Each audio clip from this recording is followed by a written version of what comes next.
Est-ce que vous êtes prêts? Est-ce que je commence? OK. Ça a suscité des rires. J'imagine que la digestion va se faire tranquillement. En tout cas, votre cerveau a demandé un petit peu plus d'irrigation. Fait qu'au moins, vous allez être attentif quelques minutes à mes propos. Donc, c'est ça, comme Dave vous a dit, j'ai quand même fait une bonne partie, plusieurs écoles, en fait, au Québec. J'en dénombre à peu près une trentaine, là, mais mon compte s'est perdu là, à tout hasard dans en fait, les expériences que j'ai eues. Et effectivement, je suis allée, vous avez une photo au Nunavik pendant 2 ans dans des petits villages reculés. Donc, j'ai travaillé avec, entre autres, l'Agence de santé à ce moment-là, mais vraiment sur le terrain. Donc, oui, je suis nutritionniste de formation, j'ai une maîtrise en éducation. Et vraiment, ma préoccupation, elle est au cœur de dire ces petits éléments, ces petites personnes, ces enfants-là, en fait, il y a une lumière dans les yeux des enfants qui est extraordinaire. Plus ils sont jeunes, plus la lumière est présente. Cette lumière-là, d'arriver à la maintenir tout au long de leur vie, mais je pense qu'effectivement, c'est de travailler ensemble, puis de travailler au fait de leur donner des activités qui sont en lien avec leur réalité, la réalité de leur vie. Et la réalité de leur vie, à la base, c'est quoi? C'est de bouger, c'est de manger, c'est de dormir. Hein? On est vraiment dans les principes de base en soi. Et nous, en tant que professionnels, quel rôle on peut jouer? Au cours des 4 dernières années, j'ai eu justement la chance, en fait, d'avoir une équipe autour de moi, une équipe jeunesse autour de moi avec qui j'ai pu échanger énormément, voir sur le terrain de quelle façon on pouvait actualiser ce genre d'intervention. Et ça m'a permis, en partenariat avec, entre autres, les infirmières, les hygiénistes dentaires, les travailleurs sociaux qui sont auprès des jeunes, de trouver des astuces pour davantage collaborer avec les milieux scolaires, davantage collaborer avec les enseignants aussi. Et c'est un petit peu ça que j'aimerais, en fait, j'aimerais vous donner des pistes, vous donner peut-être des projets qui ont été mis en place, des choses que vous pouvez faire. Des fois, ça semble difficile. Ça fait quand même depuis 1998 que je suis dans différents milieux scolaires. Les réalités sont tous différentes. Les façons de faire peuvent être différentes, mais peuvent avoir aussi des points très gagnants. Donc, c'est d'essayer, en fait, de mettre nos forces ensemble pour aller plus loin avec tout ça. Je vais juste m'adapter, en fait, à ma logistique. Donc, c'est ça, quand on parle du jeune, c'est clair, on en a entendu parler amplement ce matin, on parle du jeune dans un environnement. Le jeune dans l'environnement, souvent, on va le décrire aussi avec ses différentes dimensions. Donc, il y a des dimensions qui sont décrites ici. La dimension affective, c'est un élément qui, à mon avis, est très important, entre autres au niveau de l'éducation. Ce matin, on en a eu un bel exposé. Donc, de faire, en fait, vraiment la part des choses dans l'ensemble de ces dimensions-là et de voir qu'elles sont tous importantes. C'est pour cette raison-là que je vous le présentais. Mais il demeure que dans notre système, bien qu'on sache très bien que cet individu, qui est l'enfant, évolue dans un environnement, cet environnement-là, on en a parlé ce matin, les structures organisationnelles comme telles mettent en place des barrières qui parfois font en sorte que les conditions ne sont pas optimum au développement des enfants. Dans les structures organisationnelles, il y a 2 grandes structures. On a la structure, en fait, je vous les présente sous forme de pyramide. La structure au niveau du système de l'éducation, donc le ministère descendant vers les écoles, et la structure au niveau des services de santé. Alors encore là, le ministère descendant sur les écoles, dans les C3S. Ces 2 structures-là travaillent sur les mêmes objectifs, le jeune et leur famille au sens large. Ce qu'ils désirent, tant l'un que l'autre, c'est faire en sorte que les gens qui vont côtoyer ces instituts-là, ces institutions-là, soient vraiment en épanouissement ou capables, en fait, de découvrir ou d'aller chercher des connaissances. Donc, pour y arriver, bien sûr, on en a parlé ce matin, les conditions organisationnelles, c'est une des pierres angulaires, en fait, importantes à mettre de l'avant, donc au niveau des conditions organisationnelles, que ce soit favorable au maximum. Et ce n'est pas toujours le cas et ce n'est pas toujours facile, puis vous le vivez aussi dans vos milieux. Il y a souvent des trucs qui accrochent à droite et à gauche pour plusieurs raisons. D'arriver aussi à avoir une cohérence dans l'exercice de la responsabilité populationnelle, on en entend beaucoup plus parler aussi, et de travailler tout ça avec la communauté. Quand on parle de la mission du système éducatif, instruire, qualifier, socialiser. Dans l'élément socialisé, on a entre autres un pont qui se fait assez bien avec le volet de la santé. Au niveau de la santé, il y a une des grandes missions qui est de réaliser en fait des activités en santé publique sur le territoire X du C3S en lien avec les dispositions prévues dans la loi de la santé publique.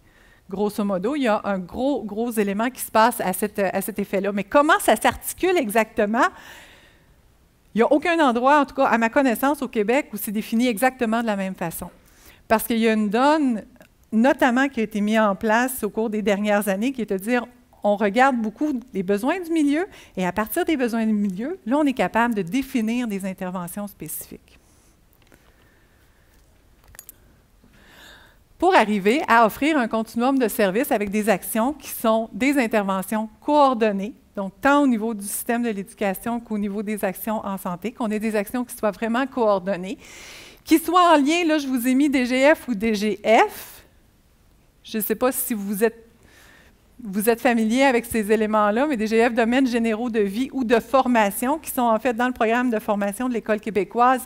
Les grands domaines sur lesquels on travaille, ce sont en fait des sujets qui ont un intérêt X pour la population jeune. Donc, on parle médias, environnement, santé, bien-être, etc. Et de transférer tout ça en mise en contexte. Donc, ça nous donne des éléments d'appui pour être capable, en fait, de faire des mises en contexte et que le jeune soit capable, à ce moment-là, d'évoluer dans ses apprentissages et de comprendre les apprentissages en lien avec la réalité de sa vie. Donc, de faire des liens à travers tout ça. Là, je vous ai mis dans le carré, en fait, le carré jaune, vert, bleu, je ne sais pas trop de quelle couleur vous le voyez, mais les interventions éducatives planifiées et structurées. Je vous ai donné, en fait, 3 compétences. Identité d'adaptation, habitudes de vie, relations sociales. Et ce, du préscolaire au secondaire. Là, vous allez me dire, ce matin, Geneviève et là, j'ai un blanc, Marie-Ève, nous ont parlé de 7 compétences. Pourquoi 3? C'est qu'en fait, on peut entrecouper, les 7 compétences vont venir... je vais l'expliquer en mes mots et ce que j'ai compris tout à l'heure, parce que j'ai discuté avec Geneviève et Marie-Ève tantôt. Donc, en fait, c'est l'idée de vraiment l'introduire. L'identité d'adaptation, les habitudes de vie, les relations sociales, si on prend les 7 compétences qui nous ont été présentées ce matin, on est capable d'en rallier quelques-unes et de les rassembler en 3. Et ce qui est intéressant, c'est quand on parle au niveau de l'éducation comme telle, vous vous rapportez à un socle de base, proprement dit, en éducation, qui sont les mathématiques, l'anglais, le français. Hein, vous entendez souvent parler de ça, c'est le socle de base. Il faut que les étudiants sortent à la fin de leur secondaire 5 avec au minimum des apprentissages qui sont concrets au niveau du français, de l'anglais et de l'anglais. En santé, ce qui est intéressant, c'est que ce socle de base-là se transférait de cette façon-là. Donc, identité d'adaptation, habitudes de vie, relations sociales. Lorsqu'on s'assoit avec les directions d'école et qu'on présente cette façon-là de voir les choses, ça devient parlant, parce qu'on parle à ce moment-là le même langage. Et je pense que c'est un des éléments qui est souvent difficile dans les discussions, dans les échanges, ou quand on est en tant que professionnel en milieu scolaire, on se dit, il y a des choses que, il me semble que, pourquoi qu'ils ne comprennent pas? Il me semble que c'est simple, c'est évident, c'est de cette façon-là que ça devrait se passer. Pourquoi que... Bien, il y a des éléments, c'est sûr, on a 2 langages qui sont différents. Et en parlant, en fait, de la santé, en disant, bien, j'ai un socle de base en santé et j'ai un socle de base en éducation, des fois, ça permet de faire des liens. Entre autres choses, les directions d'école à qui j'ai présenté cette façon-là de voir les choses m'ont tous les yeux bien ouverts, dit, OK, là, on comprend. Et oui, on pourrait mettre des mesures en place pour réussir à faire en sorte qu'il y ait une concertation et des actions qui soient plus coordonnées dans notre école ou sur le territoire. On passe à la question, je pense. Alors, qu'est-ce que ça implique un continuum de services? Une vision globale, connue de chacun des acteurs des deux réseaux. Une confiance mutuelle entre des différents acteurs qui gravitent autour du jeune, ou une combinaison judicieuse entre la vision de l'approche globale et la compréhension du rôle de chacun des acteurs du milieu. Alors, je vous laisse aller. Donc, on y va, ça a l'air plus difficile. Il y en a certains qui n'ont pas répondu encore. Est-ce que vous êtes indécis? Allez-y, là, faites le saut, là, essayez quelque chose. OK, alors on y va. Donc, A, B ou C? OK, une combinaison judicieuse entre la vision de l'approche globale et la compréhension du rôle de chacun des acteurs. Vous n'avez pas tout à fait tort.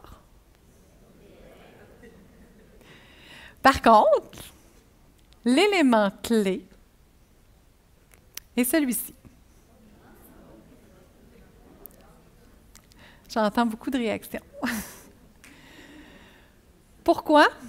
Parce que pour arriver à une combinaison judicieuse, ça prend une confiance mutuelle. Ça prend l'élément clé de la confiance est primordial pour y arriver. Quand on s'assoit avec qui que ce soit pour travailler des interventions, l'élément de la confiance, c'est le prioritaire, puisque si la confiance n'y est pas, je vais rapporter ce qu'un directeur général de commission scolaire me disait. Si tu n'es pas cru, tu es cuit.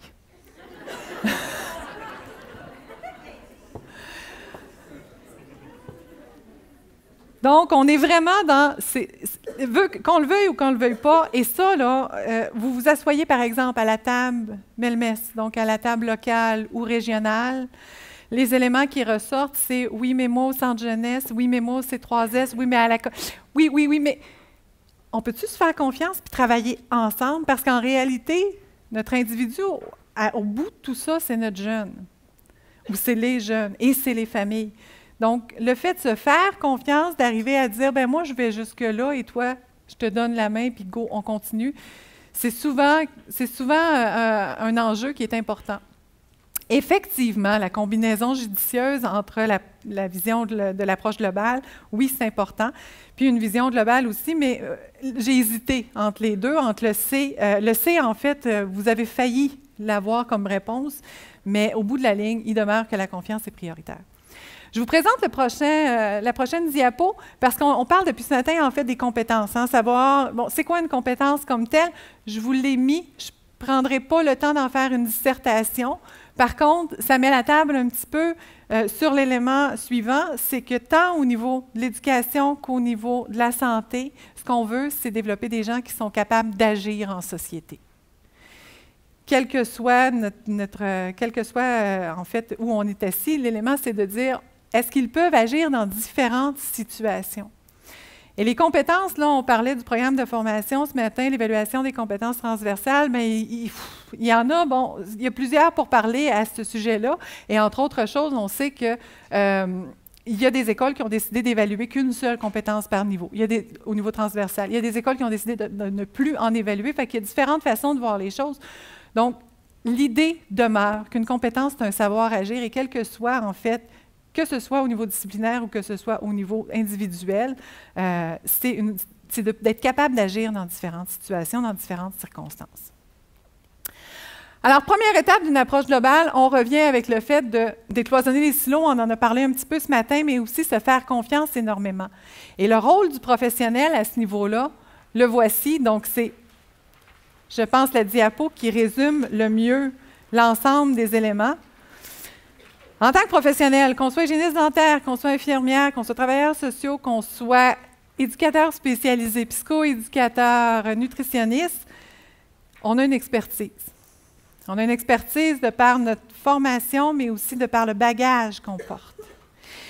Et le rôle qui, en fait, est le plus intéressant dans notre profession, quelle que soit notre profession, c'est de pouvoir jouer un rôle sur les différents niveaux d'intervention. C'est-à-dire, oui, des fois, on a à travailler auprès du jeune, oui, des fois, on a à travailler auprès des familles, mais on a aussi à travailler auprès des écoles et auprès des communautés. Et c'est là que notre lunette, pour avoir une vision globale de la situation et d'être capable d'avoir une communication avec les autres intervenants, devient très intéressante. On va agir aussi à titre de support aux enseignants. Donc, on va soutenir certaines situations d'apprentissage. Je vais vous donner des exemples concrets, là. Je vais vous en donner plus que ce qui est dans le document présentement, parce que, justement, ça a sollicité un petit peu ce matin. Les présentations ont fait que j'ai eu envie d'aller sur d'autres pistes, puis je vais vous les emmener dans les prochaines diapos. Donc, vraiment soutenir les situations d'apprentissage, développer des compétences disciplinaires, mais développer aussi des compétences au niveau personnel et social. Nos outils, l'activité physique, l'alimentation. C'est des outils qui sont majeurs parce qu'en fait, tout le monde a besoin de bouger, tout le monde mange, les jeunes aussi. Et je reviens avec la petite phrase en bas, vecteur expérientiel qui contribue à l'individualisation et la socialisation. Alors, je reviens à la présentation ce matin de monsieur, là j'ai oublié, Joël, de Joël. Donc, je reviens en fait à la présentation où il y avait toujours l'élément des besoins des individus. Donc, être, qui sommes-nous comme individus, mais aussi qui sommes-nous avec les autres individus. Et l'alimentation ainsi que l'activité physique nous permet justement, dans différentes situations, d'être des individus à part entière, mais aussi de l'être de façon sociale. Tout ce qui est l'acte alimentaire dans son ensemble, si on le voit plus loin, les nutritionnistes qui sont ici, vous le voyez très largement, et l'activité physique aussi, quelle que soit l'activité physique qu'on va faire. Donc, ça devient des vecteurs très intéressants et adaptés aussi aux différents stades de développement de l'enfant, parce qu'on va présenter des trucs qui sont différents pour les tout-petits, et beaucoup plus complexe si on s'en va en secondaire 5, où là, on va avoir une recette qui va être plus complexe ou une activité qui va demander plus de gestion. Peut-être même pour les plus vieux, on va même leur demander de faire une organisation d'un tournoi, par exemple, X ludique. Donc, il y a plusieurs éléments qui peuvent entrer en ligne de compte. Alors, retenez, c'est vraiment dans cette optique-là qu'on peut utiliser ces éléments-là. Maintenant, comment on peut les propulser, ces vecteurs? Alors, à Québec, je ne sais pas si ça se passe bien, mais vous avez ici 4 réponses. Je vous demande si l'apprentissage, en fait, avec les 2 vecteurs au niveau de l'activité physique et de l'alimentation, font en sorte qu'on peut rendre les apprentissages actifs, utiliser l'approche qu'on appelle éducation expérientielle, offrir un soutien aux enseignants, coordonner les situations d'apprentissage, ou bien on est dans toutes ces réponses. Alors, on y va? OK. Alors, j'y vais pour la réponse. OK, 91 % toutes ces réponses étaient plus faciles que l'autre ou? Effectivement, en fait, on est dans toutes ces réponses. Il y a plusieurs méthodes pédagogiques qui existent. On a, la pédagogie différenciée, socio-constructiviste, etc., etc. Mais cela dit, dans l'ensemble de ces pédagogies-là, il est important de travailler aussi par projet, par intégration de projets. Rendre les apprentissages actifs, ça fait en sorte que nos jeunes deviennent lumineux. Les petites lumières dont je parlais dans les yeux au tout début, mais on les conserve par les apprentissages. Et là, ça devient intéressant parce que l'expérience qui est en train de se vivre ou l'expérience qui s'est faite la semaine précédente avec laquelle on fait un lien dans notre situation d'apprentissage, nous permet à ce moment-là de rattacher des expériences de la vie. Et là, ils peuvent ensuite peut-être rapporter ça à la maison. Et quand ils rapportent ça à la maison, là, on a la complicité des parents. Il y a comme une roue d'engrenage qui se met en place. L'approche expérientielle, c'est sûr que de faire des expériences, c'est toujours intéressant pour un enfant. Il y a plusieurs théories là-dessus, je n'élaborerai pas trop. Puis c'est sûr qu'en tant que professionnel, offrir le support, c'est-à-dire que si, par exemple, on fait une intervention en nutrition, on peut avoir une intervention scindée, revenir dans la classe avec des expérimentations que l'enseignant va produire avec ses étudiants et cheminer vers une réalisation de projet. Ça devient beaucoup plus intéressant pour le jeune. Il s'attend aussi à avoir quelque chose d'autre qui va apparaître. Il va peut-être avoir envie de le partager, puis il va beaucoup plus retenir les informations aussi. Donc, voilà. Je passe vite quand même au niveau du référent commun. Je pense que ce matin, on en a amplement parlé. Alors, je vais passer en fait plus à des exemples. Donc, au niveau primaire, je vous en ai tracé une, en fait, exemple, au niveau primaire, mais j'ai envie de vous parler d'un exemple avec ce que j'ai entendu ce matin, entre autres choses, sur la répartition là, du groupe ici. Il y a des hygiénistes dentaires, il y en a plus. C'est moi qui avais la question, quelle était la répartition, en fait, de la salle. Donc, L'hygiéniste dentaire, moi, ce que j'ai comme feedback dans mon groupe de travail, c'est qu'elle dit « Ouais, mes interventions, c'est des interventions spécifiques. Des fois, je ne vois pas toujours le lien avec les autres intervenants comme tel. Mais bon, j'aimerais ça, mais comment le faire? Comment le faire dans une optique aussi de l'approche école en santé où là, il y a plusieurs paramètres, donc tant au niveau individuel qu'au niveau environnemental, de travailler en fait avec la communauté, tout ça. Donc, qu'est-ce qu'on fait avec ces éléments-là? Je vais vous donner l'exemple du Nunavik. Donc, au Nunavik, l'hygiène dentaire, c'est quelque chose qui est... je ne sais pas comment vous le décrire, mais tu sais, c'est... un défi, OK, on va y aller comme un défi. Donc voilà, et c'est ça, il n'y a pas des hygiénistes dentaires dans tous les milieux, loin de là. Hein, elle vient 1 à 2 fois par année et c'est tout.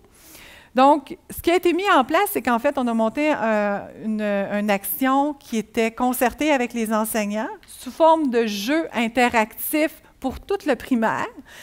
Et il y avait beaucoup d'ateliers de nutrition où ils venaient faire un petit peu de palpation d'aliments pour les plus jeunes, puis les plus vieux allaient jusqu'à la cuisine. Au niveau de l'activité physique, on a inclus des moments de relaxation, la dégustation aussi de collation. Donc, il y avait en fait plusieurs paramètres qui étaient inclus. Tout ça se déroulait pendant une dizaine de semaines. Dans les dernières semaines est arrivé l'hygiéniste dentaire, parce qu'on ne sait pas vraiment quand l'hygiéniste dentaire va se pointer dans les petits villages. Hein. C'est 300... Moi, les villages où j'ai été, là, c'est Quartac et Kangisoujoak, fait que c'est 300 et 500 habitants. Donc c'est ça, l'hygiéniste dentaire arrive, fait ses interventions, et là, je la rencontre dans la salle de pause, et elle me dit « Hey, il y avait une longueur d'avance, on avait des collations, les fruits, ta. » Il y a eu comme un lien qui a été fait, et elle a pu tout de suite rattacher dans les classes suivante, parce qu'en fait, moi, je ne l'avais pas vue avant la première pause de l'avant-midi, donc elle avait déjà 1 ou 2 classes de fait. Elle a pu, à ce moment-là, rattacher ça à l'intervention qui avait été faite, faire des liens avec les enseignants, et les jeunes ont retenu beaucoup plus l'information qu'elle a donnée, et ils m'en ont reparlé, et on l'a réintroduit comme apprentissage dans les apprentissages qui ont été faits par la suite. Alors là, ça devient porteur, et c'est un travail d'équipe à ce moment-là. C'est sûr que dans des conditions idéales, il aurait été intéressant que l'hygiéniste puisse faire partie intégrante, en fait, du développement de ce type d'intervention-là. Alors voilà, pour un exemple, je vous mets celle qui est présentée, en fait, dans les diapos. Donc, c'est en fait mon projet de maîtrise. Donc, moi, j'ai fait, oui, bien dans sa tête, bien dans sa peau. Je suis arrivée à la fin de ce projet-là et j'avais envie, en fait, de faire bouger les jeunes davantage parce qu'on en a parlé ce matin, les structures organisationnelles, c'est des fois très lourd et ça empêche, ça enfreint certaines réalisations d'intervention. Donc, c'est un constat que j'avais fait lors du mandat là, qui m'était octroyé pour Bien dans sa tête, bien dans sa peau. Et je suis partie faire ma maîtrise avec un partenariat important pour le bac en plein air, tourisme d'aventure. Et à ce moment-là, ce qu'on a fait, c'est qu'on a vraiment décloisonné les horaires. On a restructuré l'organisation scolaire parce que le projet éducatif clairement demandait qu'il y ait des sorties en plein air qui soient faites. Donc, il y a eu un travail, en fait, de concertation qui a été fait à ce moment-là, en 2003-2004, et ça a produit des belles réalisations. Ces jeunes-là sont rendus présentement à l'université pour la majorité. Donc, école primaire, on avait 28 jeunes du 3e cycle du secondaire, 10 sorties éducatives en plein air, un projet réalisé de octobre à avril. Donc, ce qui se passe, c'est qu'on a le temps à ce moment-là de faire du réinvestissement en classe. À ce moment-là aussi, quand on est de octobre à avril, on a le temps de penser, de planifier au fait qu'il y a des parents qui vont venir à certaines activités. On peut aussi se poser la question de quelle façon la communauté va nous aider à générer, soit générer le développement du sentiment d'appartenance pour le milieu. Puis aussi, bien, c'est ça, il y a beaucoup de situations aussi d'apprentissage qui est en lien avec l'activité physique dans son ensemble, l'alimentation. Aussi le sommeil. Se poser la question, est-ce que si on va faire une activité de raquette demain matin, on sort un 3 heures, est-ce que j'ai besoin de dormir? De quelle façon? Si je sors un 3 heures, mais que je prends mon heure du dîner, qu'est-ce que je vais avoir dans ma boîte à lunch? Bien, à la fin, les jeunes se posaient des questions et c'est eux-mêmes qui mettaient en place, en fait, le projet boîte à lunch aussi. Puis complètement à la fin, on a eu l'occasion de cuisiner avec eux à l'extérieur. Donc, il y a une adaptation, mais il y a une adaptation de l'enseignant aussi. Première fois que je suis sortie, l'enseignant est revenu en classe et a dit « Moi, j'étais sûre que tu es perdue à l'extérieur. » Oui, parce que le cadre habituel, c'est mes 4 murs, c'est ma classe. Fait que de sortir à l'extérieur avec mes jeunes, je suis donc dans une zone d'inconfort pour certains enseignants. Qu'est-ce que je fais avec ça? Comment je gère mes étudiants? Mais les jeunes, c'est ça, il demeure que c'est une réalité qui est très intéressante et ça leur permet de s'adapter dans une autre situation qui est une situation de milieu de vie naturel, en réalité. Donc, je vais juste vous donner les informations qui suivent au niveau du programme de formation. Bien, c'est sûr qu'on en a tenu compte. On a introduit des apprentissages aussi qui étaient directement reliés aux mathématiques, au français, etc. Il y a des stratégies aussi qui étaient prises là, pour rehausser, entre autres, le concept et l'estime des jeunes. Puis la réussite, bien, c'était vraiment fait sur des projets expérimentaux qui ont été mis en place antérieurement. Donc, on était vraiment dans une proximité aussi de l'école. Les ateliers ont été faits dans la cour d'école avant d'arriver à des ateliers un petit peu plus difficiles ou en tout cas qui demandent un petit peu plus de logistique, selon le cas. Donc voilà, je vais passer quand même assez vite sur ces éléments-là, on les a vus, pour faire un autre pont avec un autre exemple. On en a parlé ce matin, j'en ai parlé entre autres avec Marie-Ève ce matin. Ça, c'est tout simplement là, les activités, donc une dizaine d'activités au cours de l'année du mois d'octobre jusqu'à avril. L'introduction vraiment des mathématiques, des sciences, le développement de certaines habiletés, de mettre un climat justement de confiance avec les jeunes, avec l'enseignant, de faire en sorte aussi que l'enseignant s'humanise à quelque part, qu'il soit partie prenante des activités, mais quand il revient en classe, qu'il puisse réutiliser les activités pour permettre aux jeunes d'avoir vraiment des situations d'apprentissage qui sont authentiques, dont il revient avec ses apprentissages en classe et capable de faire à ce moment-là des liens, puis d'aller plus loin dans, par exemple, l'exploration d'une circonférence. Mais on a fait un cercle, il peut ramener en fait ces informations-là. Donc, ça permet beaucoup plus d'actualisation des domaines disciplinaires. Un projet un petit peu plus d'envergure que je viens de vous présenter là. Mais je vais vous en présenter un autre, toujours au primaire, okay, qui n'est pas inscrit avant de tomber dans l'école secondaire. Donc, il n'est pas inscrit dans vos diapos. Moi, c'est ça, tantôt Dave en a parlé, je suis au Bas-Saguenay. Donc, au Bas-Saguenay et à la baie, donc région vraiment Saguenay-Lac-Saint-Jean, mais c'est une région qui est assez dévitalisée. Et il y a une problématique importante, abus d'alcool. OK? Donc, c'est vraiment une préoccupation qui est très importante pour les autorités, pour la direction d'école, les parents. Il y a 3-4 ans, bon, il y a eu un décès. Et là, bien, il y a eu beaucoup de remue-ménage qui ont été faits à ce moment-là au sein de l'école parce que le décès, c'était le papa d'une petite qui fréquentait l'école. À partir de ça, bien, il y a eu des préoccupations de l'ensemble des professionnels en place qui ont dit, bien là, qu'est-ce qu'on fait avec cette situation-là? Est-ce que, comment on met en place des stratégies pour vraiment qu'il y ait une conscientisation qui soit faite en rapport avec la consommation d'alcool et tout ça? Et là, bien, on a décidé, par concertation, de penser en fait à un continuum d'action de la 4e année jusqu'en secondaire 2 sur les boissons. On est toujours dans la réflexion. Mais là, il y a eu des actions qui ont été posées en 5e année parce que l'enseignante a dit « Oui, moi j'ouvre la porte et on l'essaye. On part, on l'essaye. » Donc, on a décidé de cibler les boissons sucrées. En 5e année, on a dit « Bon, on va travailler davantage sur les boissons sucrées pour qu'il y ait des thématiques différentes en 4e, 5e, 6e, etc. » Donc, 5e année, on travaille au niveau des boissons sucrées. Une intervention est faite au niveau de l'exploration gustative, le goût et tout ça. Une expérimentation en classe sur la cristallisation du sucre. On revient, une autre expérimentation sur la dégustation, etc., mais là, plus dans l'évaporation du sucre parce qu'on est en cristallisation, l'historique à travers tout ça. Et là, j'ai à travers ça l'hygiéniste dentaire qui, elle, travaille aussi en 6e année sur des ateliers en développement avec ses stagiaires. Il y a on est vraiment là dans la phase où on trace le continuum. Fait on ne sait pas exactement ce que ça va donner, mais on est vraiment en train de faire les liens à travers les interventions et de s'assurer que ces liens-là, on est dans un continuum d'intervention. Donc, que l'addition de toutes ces interventions-là va permettre aux jeunes de vraiment prendre en fait des décisions qui sont plus réfléchies dans sa consommation de boissons en général.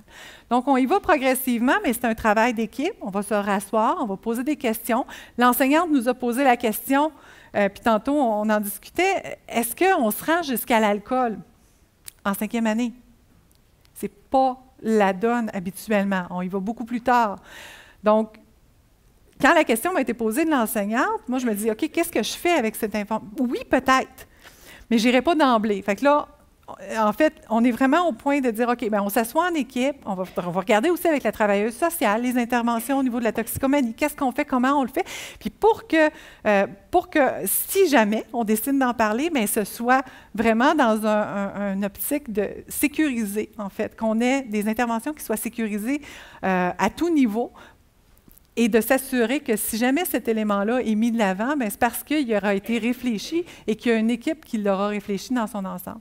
Donc, dans le travail, c'est aussi ça, c'est de se poser des questions où on en est, parce que c'est bien beau d'avoir la porte ouverte puis de dire « je fais une intervention en classe », mais puis c'est bien beau qu'un enseignant te dise « bien moi, je vais aller jusque-là », mais c'est un peu notre rôle en tant que professionnel de dire « OK, je comprends ton désir, mais est-ce que la pertinence, elle est vraiment là, elle est vraiment présente? » Si oui, bien go, on y va. Mais sinon, bien, on va expliquer pourquoi. Puis en expliquant pourquoi aussi, bien, ça nous permet de bien tabler puis de bien faire les interventions en continuum et de se positionner par rapport à la suite des choses au sein des équipes écoles comme telles. Ça va pour ça? École secondaire. École secondaire, parce que là, je vous ai parlé beaucoup du primaire. École secondaire, je vais vous donner un exemple, en fait, de l'école secondaire des Grandes Marais. Donc,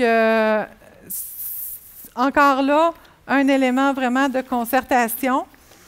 En 2011, il y a un questionnement de la part des directions d'école, mais aussi des différents professionnels, donc on parle psychoéducateurs, infirmières, etc., qui se sont dit, bien, si on regarde, en fait, notre programme de formation, si on regarde le projet éducatif, on aimerait ça se positionner davantage au niveau de la santé et du bien-être. Donc, on va vraiment positionner les objectifs au niveau du plan de réussite en ce sens-là et on va essayer d'augmenter, de mettre en place des mesures pour augmenter l'activité physique. Améliorer le milieu de vie des jeunes, etc., le rendre plus sain, sécuritaire. Dans ce sens-là, il y a donc des démarches qui ont été effectuées, entre autres au niveau de la direction d'établissement, au niveau des professionnels du C3S, mais aussi dans des comités satellites. Donc, on parle, entre autres, le regroupement local de Québec en forme, travaille en concertation avec la direction d'établissement, les professionnels du C3S, pour arriver à mettre en place des démarches qui sont multi à tous les niveaux et vraiment travailler au niveau des croyances, des normes, des habiletés d'affirmation, des habiletés des jeunes, mais aussi pour faire en sorte qu'il y ait des modèles qui soient présents dans l'école. Donc, mes petites bulles. Je vais passer. Les comités, en fait, à l'École des Grandes Marais, il y a différents comités qui ont été mis en place au fil des années. Donc là, je vous parle depuis 2011, il y a vraiment un comité majeur au niveau de la santé en action. C'est un comité qui est multidisciplinaire. Il y a un lien étroit avec la politique cadre comme telle. On a des comités aussi, un comité qui avait été mis en place auparavant, mais pas sous forme de comité, sur l'hypersexualisation, parce que ça avait été ciblé comme un élément majeur à travailler. Donc, il y a des rencontres en classe qui ont été faites, mais tout ça vient se lier, en fait, aux actions du comité santé en action. Et il y a d'autres comités aussi qui sont en place. Tout ça sous la supervision de la direction d'école. Donc, la volonté provient de la direction d'école, le leadership pédagogique est pris pour faire en sorte que les tâches des enseignants aussi soient bien réparties et qu'on ait des enseignants représentants dans chacun des comités.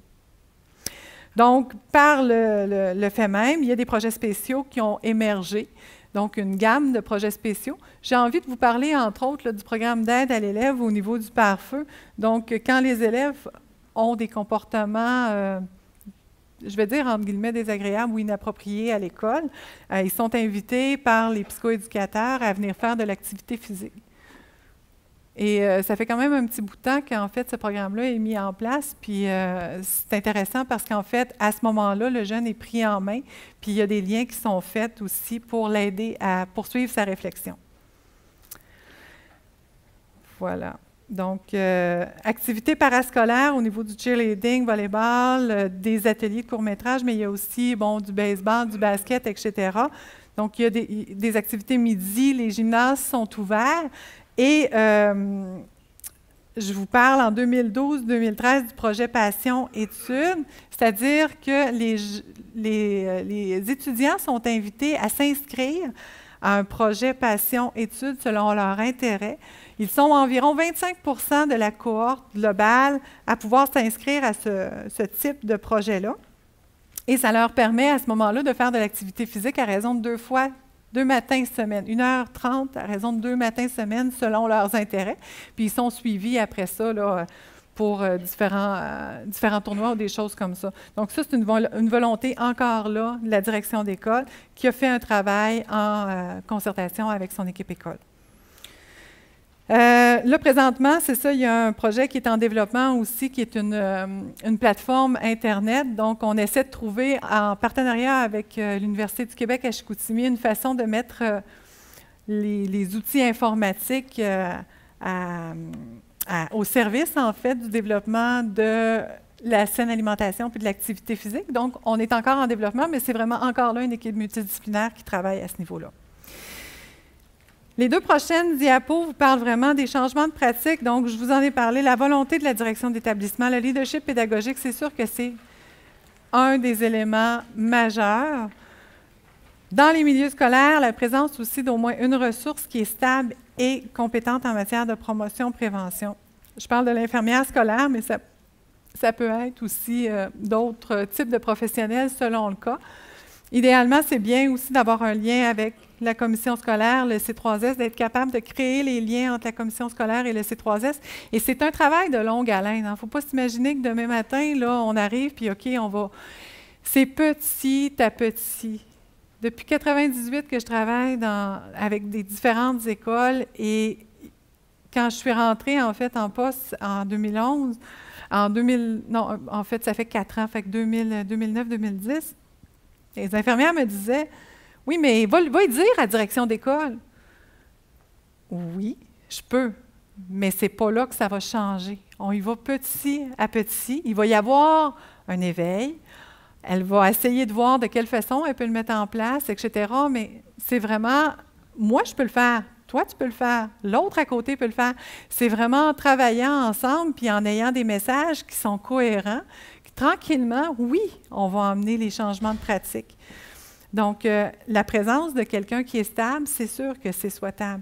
Les comités de professionnels, les réseautages aussi, avec les services éducatifs, travailler avec les services éducatifs. C'est des professionnels aussi au niveau des services éducatifs. Les conseillers pédagogiques ont aussi un certain pouvoir sur les enseignants, entre autres choses, parce que dans leurs activités d'apprentissage ou leur situation d'apprentissage, ils peuvent les emmener à réfléchir différemment sur la façon de présenter tout ça aux jeunes aussi.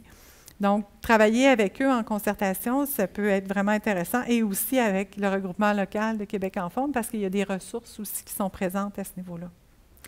Avoir accès à des ressources externes qui possèdent des connaissances, pas avoir peur de décrocher le téléphone, puis d'appeler, puis demander des informations. Il y a plein de monde au Québec qui travaille dans ce domaine-là, fait que des fois, là, ça vaut la peine de décrocher le téléphone, d'avoir une petite conversation, ça nous donne des idées, ça nous donne un nouveau souffle. Ayez pas peur de le faire, de le mettre, puis essayez de regarder aussi les possibilités de la mise en pratique intégrée. Guider les enseignants dans les démarches aussi, je pense que c'est le plus beau rôle qu'on peut jouer, de les accompagner dans ça, pas de faire leur job, pas d'être présent puis qu'eux s'en aillent, mais être vraiment là avec eux, les accompagner, pour qu'à ce moment-là, les jeunes en bénéficient au maximum, puis que l'enseignant soit capable de leur emmener en classe, de leur réinvestir. Un autre exemple, donc vraiment dans cette filiale-là, pour le petit temps qui me reste, vraiment, je vous ai parlé tantôt, c'est à la même école, l'enseignant de sciences en secondaire 3 s'est dit, moi, là, ça me préoccupe l'alimentation énormément chez mes jeunes. Ils sont préoccupés par leur image aussi. Il y a des jeunes filles qui ne mangent pas à certains moments de la journée. Je le sens dans leur attention en classe et tout ça. Et là, bien, c'est ça, il s'est assis et a vraiment réfléchi avec la technicienne en laboratoire pour voir de quelle façon il pouvait davantage inclure des activités en nutrition, cuisiner avec eux, faire déguster des choses. Et il y a une série d'activités qui présentement s'en découlent. Il est vraiment dans le travail aussi de penser à travailler avec, entre autres choses, les parents, d'aller plus loin aussi avec la communauté. Fait que c'est vraiment une volonté de l'enseignant, mais l'enseignant a besoin du support de sa direction pour poursuivre aussi, puis des budgets de la communauté, parce que c'est la communauté qui lui a emmené un budget pour pouvoir faire ses interventions. Donc, finalement, se réseauter, je vais passer très rapidement parce que mon temps est pratiquement fini. Se réseauter, c'est une des grandes clés. La communication. Communication, là, la confiance, la communication, retenez ces éléments-là. C'est vraiment des éléments à mettre de l'avant énormément. Votre conseil d'établissement aussi est important, la direction, les autres professionnels, le message clair, précis, puis se servir des leviers au niveau local, au niveau régional, au niveau provincial. Il y a des formations qui sont données de façon, entre autres, là, prenez des environnements favorables, ça a été donné là, en masse, mais on peut s'en servir pour aller plus loin. Puis ça devient très intéressant parce qu'à ce moment-là, quand les gens font des liens, ils sont beaucoup plus enclins à poser des actions significatives. Voilà. Je ne sais pas la dernière ou est-ce qu'il y a des questions?